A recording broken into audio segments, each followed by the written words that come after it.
Due to overwhelming popular demand, I'm increasing the frequency of my top 5 feature. These are the currently sold phones that I'd recommend over all others. At number 5, the Sony Ericsson C905. Let down only by a wobbly slider and Sony's brain-dead insistence on using M2 expansion cards, the C905 is a superb bit of kit. Not strictly a smartphone, it still has all the built-in software you'd expect, plus over-the-air firmware updates, as we saw in the news, Wi-Fi, GPS, and most importantly, an 8 megapixel camera with xenon flash. Oh yes. At number 4, the Apple iPhone 3G. What is there to say about the iPhone other than it's going to be updated in June this year? Can't wait. Superlative in interface and applications, it does lack much basic functionality, and Apple is surely going to have to plug some of the gaps. At number 3, the Nokia E71, still a superb blend of QWERTY productivity and genuinely diminutive form factor, even if most people can't seem to find their way to the camera's focus button. It's T! At number 2, the Nokia N82.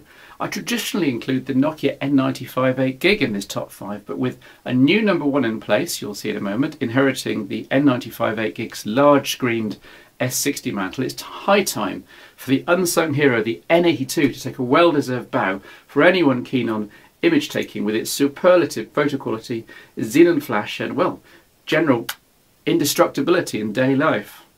But at number 1, the Nokia 5800 XpressMusic. Yes, a newcomer hits the top spot. Despite the relatively immature firmware and the lack of fully touch-optimized third-party apps, the 5800 XpressMusic does a lot of things right, from the depth of S65th edition to the inclusion of a quite reasonable Carl Zeiss lensed camera in good light conditions that can rival the N95's.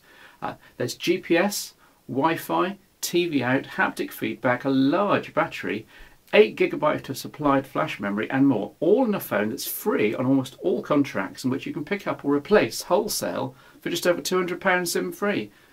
It may not be everyone's ultimate smartphone, but it's an impressive bundle from where I'm standing. So here I am with the Samsung Omnia HD. It's super shiny and super new. There's the TouchWiz interface plus this S65th edition, very similar to the Nokia 5800. In the next few minutes I'll be showing some of its features and functions and testing just what this camera can do on the back. 8 megapixels and also HD quality video. Let's try that out for real. First impressions are of how tall the Omnia HD is. It's only 13mm thick and no wider than, for example, the Apple iPhone, but it's quite long, mainly due to the need to fit in the huge 3.7-inch capacitive OLED touchscreen. So the Omnia HD has just about the biggest screen of any phone in the world, using the theoretically best touch technology with the brightest display. It all adds to something of a stunning experience.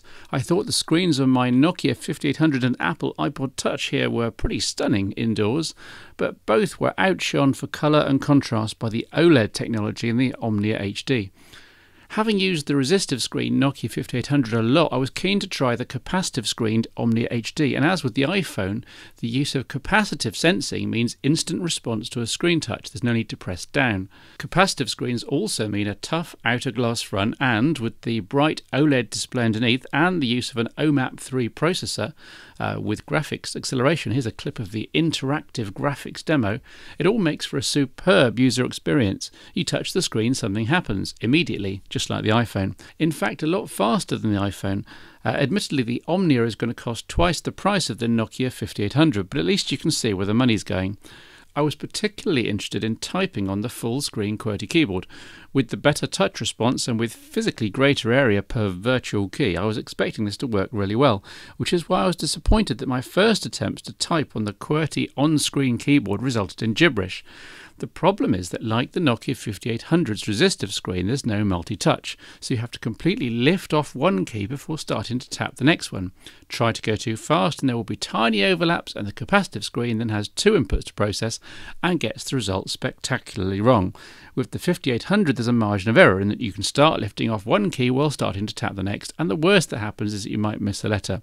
On the Omnia HD, get even the smallest overlap in timing and you generate bogus characters every time. By the end of the day, though, I was starting to adjust, and my last attempts at typing were a lot more successful. But this still won't stop me pleading with the programmers at Samsung to pull their finger out and implement drivers for multi-touch so that typing on a touchscreen becomes fast enough to be a viable alternative to a real keyboard. The TouchWiz home screen was moderately impressive, though many of the widgets were sadly nothing more than shortcuts to websites, while many others were somewhat trivial in function. Still, being able to completely customize up to 3 separate home screens was rather nice, and I especially liked the way you can swipe from right to left to bring up the standard S60 menus as an alternative to pressing the middle hardware key. The next main attraction was the camera, 8 megapixels and 720p, that's HD video recording. There's no lens cover or shutter, a bit of a disappointment. It's recessed far enough back not to be in danger of scratches, but it's still going to collect dust. A backward step if you ask me. The 8 megapixel still sensor is similar to that in the excellent Innovate. Results in my test photos weren't quite as good, but then the firmware and camera algorithms aren't finalised yet, and this is sure to be an area that gets tweaked. Here's an example photo taken on the Omnia HD at 8 megapixels. Here zooming in. Nighttime flash is via single LED, but the low light responsiveness of the phone's camera sensor does mean that you'll only really need to resort to flash when it's really quite dark. Still, you'd have thought a xenon flash would have made more sense in a unit this well specified.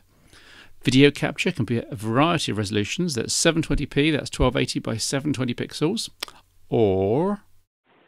So this is being filmed on the Samsung Omnia HD. Of course, you're watching a video podcast, either Recorder VGA or VGA, so you probably can't appreciate the quality. We're also indoors. We're limited by the access Samsung have given us to the Omnia HD.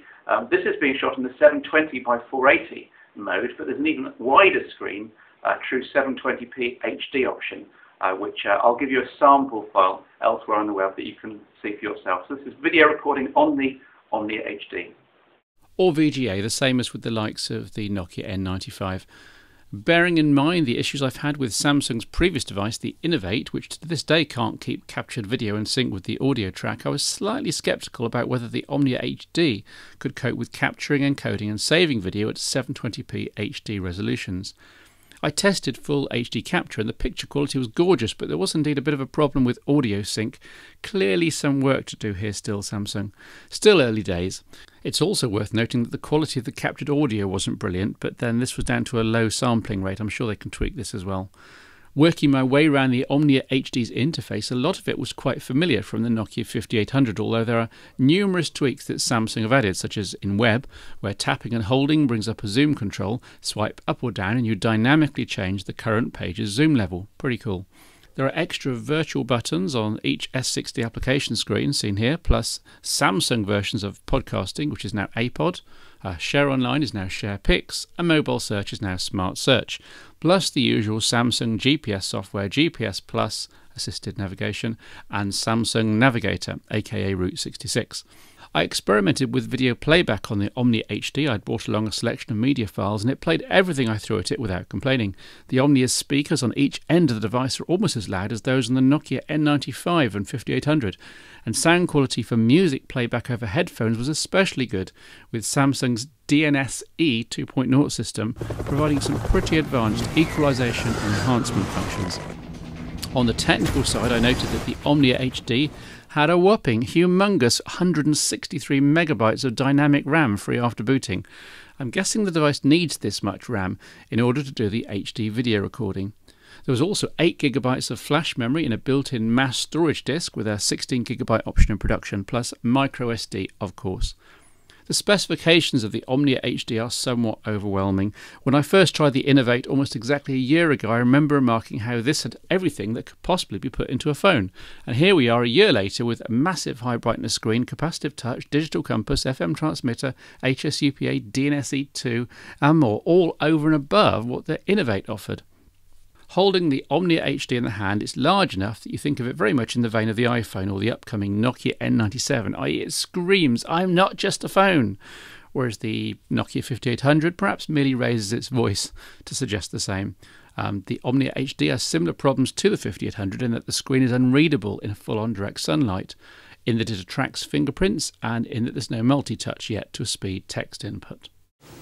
So there we have it, the Omnia HD. It's not out in the shops yet, it'll be a couple of months, and I suspect, as usual, Samsung have got a bit of work to do behind the scenes, just polishing off the firmware and getting some firmware updates sorted. But colour me impressed so far.